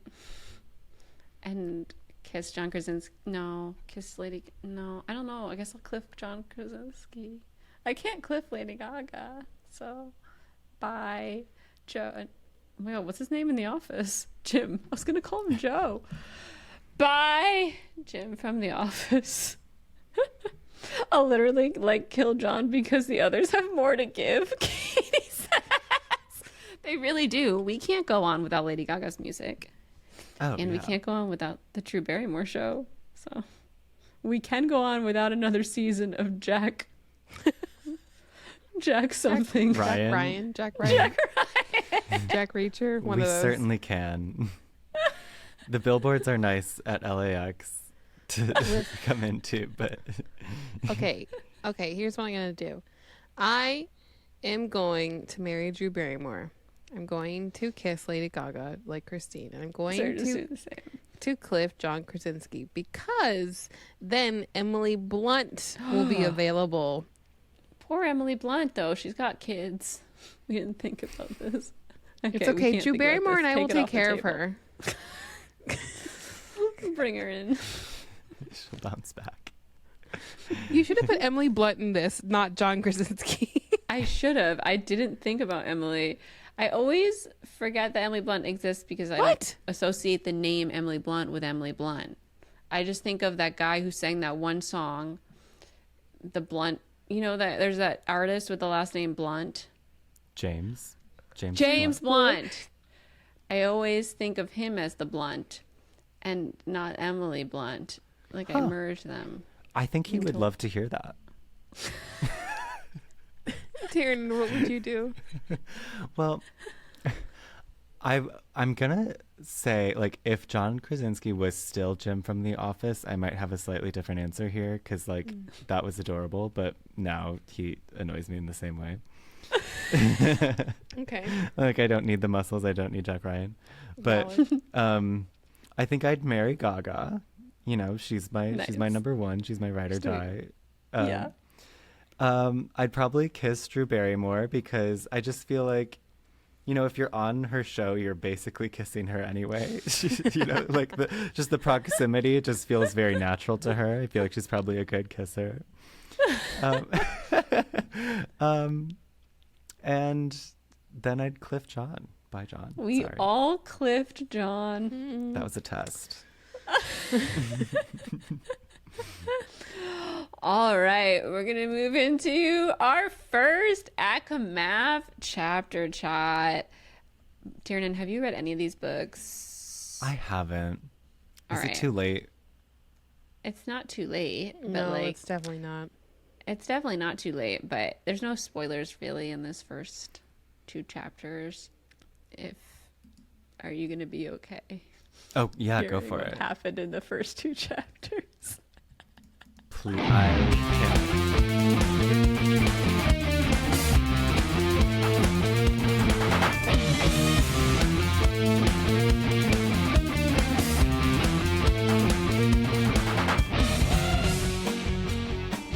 All right. So we started ACOMAF after 100 years of reading ACOTAR. And really not much happened in the first 2 chapters. Like, Farah is all still dealing with all the shit that went down at the end of ACOTAR. She had to murder people, and it really obviously had a profound effect. And she's throwing up and having nightmares about it, and she's not talking about it at all with her partner. She's just like pushing all the feelings down and pretending everything's fine. They're both mutually doing that. Tamlin is not talking about anything that's bothering him, but he's clearly bothered as well. And they're like, we don't want to let Aramantha win and let her know that she's affecting us. And it's like, well, if you never talk about how things are affecting you, they're never going to stop affecting you. I don't think they care too much about mental health in Perinthian, but Well, they do in Rice and Land. that's true. Rice and Land. But yeah, I like, she was trying to throw up quietly, which that's a what random I thing took to away pull from this out here. chapter is that she was trying not to what? She's trying not to wake him up while she was throwing up. Yeah, and then she gets back in bed and she's like, his breathing stops and isn't even, and I'm wondering if he's awake and he just doesn't want to talk about it. I'm like, wow, what a caring Yeah. partner. And then she wants to leave the house. It's been 3 months, and he's just keeping her in the house like a little doll. He doesn't want it to get messed up. He's too afraid that she's going to get hurt, even though she's an immortal fae now. It's not safe. And she's like, I want to come to town with you. And he's like, I can't handle that. There are beasts still that I'm going to kill. And there's so many Naga. Did you hear how they pronounce Naga Naga in this book? But weren't they Naga in the last book? Yeah. I was like, I don't like Naga. That doesn't sound. And It sounds she's like like- a funny sound. He's like, well, I could help, like, bring food to people. And he's like, no, you can't. You stay here. Yeah. Locked up. Do this in the castle. for me. Anyway, and we meet Ianthe. I don't remember why we grow to hate her fucking guts in book 3, but we do. And she's a priestess, and she's helping plan the wedding between her and Tamlin. And she's like, aren't you excited about the wedding? And Feyre's like, I guess. Well, because we also learned that, like, Tamlin asked her to marry him 2 months ago. Yeah. And she was like really excited at the time, but now she's like, sure, I'm excited. And that's a sure sign that you're not. So Ianthe's like this beautiful priestess, and she thought that when he talked about Anthe being a priestess. She was like celibate, but actually priestesses are very sexual and have many partners and have children, and they're like very high up on the caste system in Corinthian, I guess. And she is single and like was best friends with Tamlin. I don't know if there's like something between them, but I feel like there is in the future. I don't remember. Anyway, we spent a lot of time talking about how beautiful Anthe is. Like, there's a whole section about her manicured hands. Eyes glazed over. I was like, why are we talking about her so much? This bitch disappears in like a chapter. Anyway, so everyone's so grateful for Feyre saving them that she's not allowed to do anything around the house, and she's super bored. She doesn't even want to paint anymore, which I thought was sad. And also, like, Feyre briefly talks about like the winter solstice and how it's like the most important holiday, and how she was bored and she had to endure the winter solstice, which I think is a really funny juxtaposition to the night court experience. Yeah, in the night court, it's like a really amazing family time. They celebrate together, and it's such like it feels like Christmas. And here she's like, oh, I have to endure another celebration with all these people. Also, her birthday fell on the longest night during winter solstice, and she didn't tell anyone. She didn't tell anybody. No, so she turned 20 silently, and Anthe's like, fun. Great reference. I'll be quiet. No. Feel free to interject whenever. It'd be fun to get opinions on anything you have an opinion on. Anyway, and Anthe is like, oh, we're both so beautiful and young. Like, we're gonna have so much fun together. Like, that's how she's talking to Feyre about her wedding. Anyway, so it's been 3 months, and Rysand made a barter trade deal, a bargain. That's the word I'm looking for with her. She's supposed to go to his kingdom, town, place, castle for a week every month, and it's been 3 months and they haven't heard from him. So I feel like he's been biding up his time so he can take 3 months. He can take 3 weeks at a time, right? Is that what's gonna happen? He's gonna be like, I've accrued 3 weeks with you. I don't know. Well, I remember when he shows up right before I do. He comes, he speaks now or forever holds his peace right before her and Tamlin's wedding. Yep. That was another Taylor Swift for you. Yeah. Also, Lucian doesn't really like Ianthe because he doesn't forgive her for fleeing when Amarantha came. Oh, yeah. Oh, yeah. And at the end of the chapter, Feyre and Tamlin have sex, and it gives me the ick because I just... Oh, okay.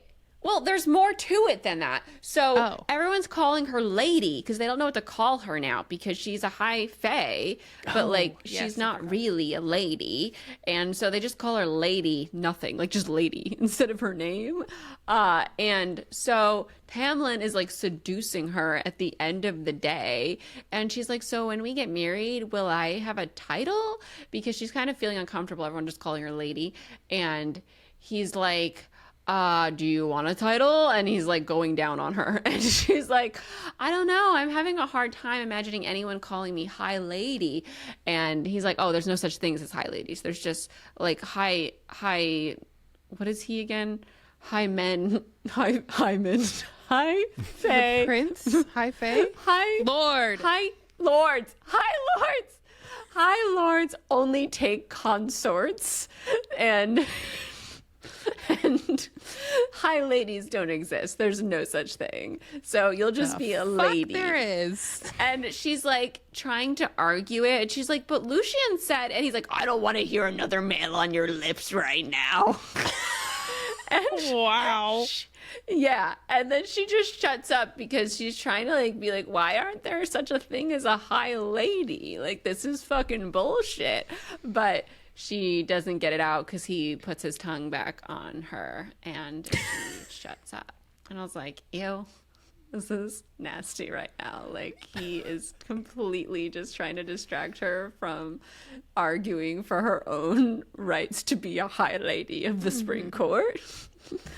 So it's really nice foreshadowing for what will happen. Yes. Well, also, it's just very toxic. Like the whole time, Ferris is basically just complaining about her life. But then she's like, when Tamlin and I come together, this is what I cherish. Like when he treats me like this. For him. I know. And she's like, and now I get to live with it for the rest of my life. She's not enthused. She's like, I saved him at the expense of myself. Like she broke herself into pieces to save him and Perinthian. Mm-hmm. And she's like, I don't know if I'll ever be able to fix myself. It's really sad. Yeah, that's the first. That's chapter 1 and 2 chapters.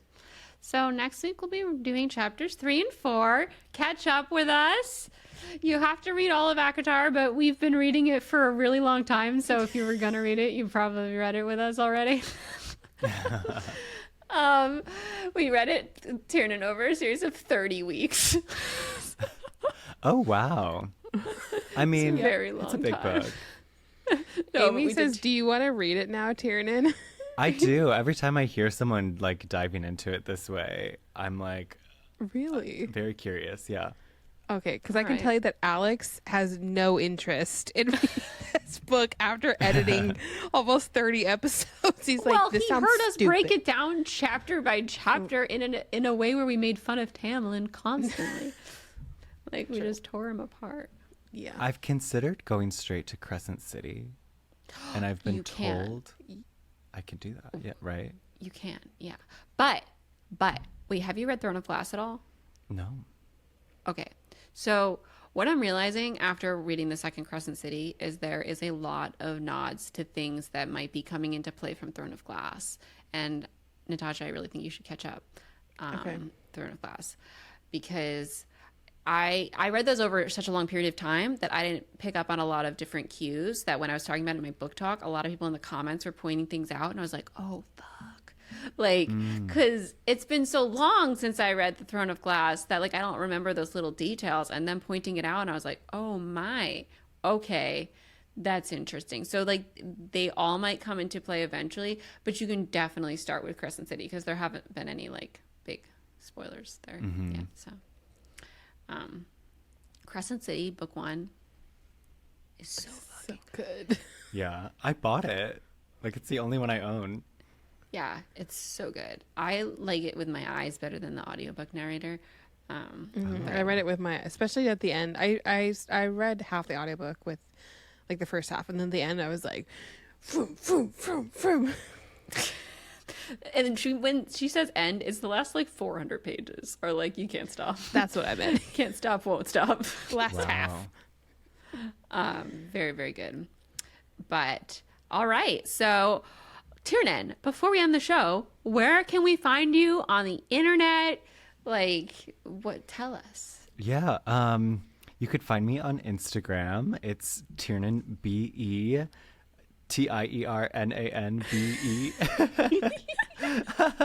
Same on Twitter, but like not really there too much anymore. But you know, here and there. Yeah. And then on YouTube as the BookTuber. On YouTube is the BookTuber, and I highly recommend. I'm gonna link the wheel. Wait, what is the video called? Oh my gosh, the Wheel of YA Titles. Yeah. Because I've referenced it on the show before, and I yes, it's my favorite Tiernan video. That's how I feel about the newest Sarah J. Maas title. It's about like breath and air. Yes, it's Breath and Sky. No one the fucking newest remembers one what they though are. is even more. It's House of Shadow and Flame and Shadow. That's Like- so confusing. Why? We've already had Shadow in so many Sarah J. Maas titles, and so many flames and houses. Oh my god. In We courts. should do another one.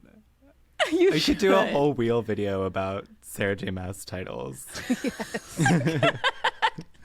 A Palace of Dreams in Starlight. Oh my god, I actually like that a lot. I do too. I was like, that's actually a good one. I like that better than her Court of Frost and Starlight. Palace. Oh, Starlight, yeah. Oh my god. Wait, Tiernan, you should make that video. It'd be so funny. I'll get the wig back out. Can I come and be someone you make a title for? Christine, I would love to do this. Let's collab. Bring it back. Oh my gosh. We could do it for like reels. Yeah, Yes. Would be great. I'm down. Okay, we're doing it. All right. So go find Tiernan. We're going to link his stuff in the description. The show is edited by Alex Polis and Jake Needham, with music by Cole Jenkins and vocals by Heather Traska. We release new episodes every Friday. My name's Christine. I'm Natasha. I'm Tiernan. We'll see you next week. Thank you so much for joining us. Oh, and we're about to go record Fangirl Tea Time. If you're a patron, that's coming up right after this.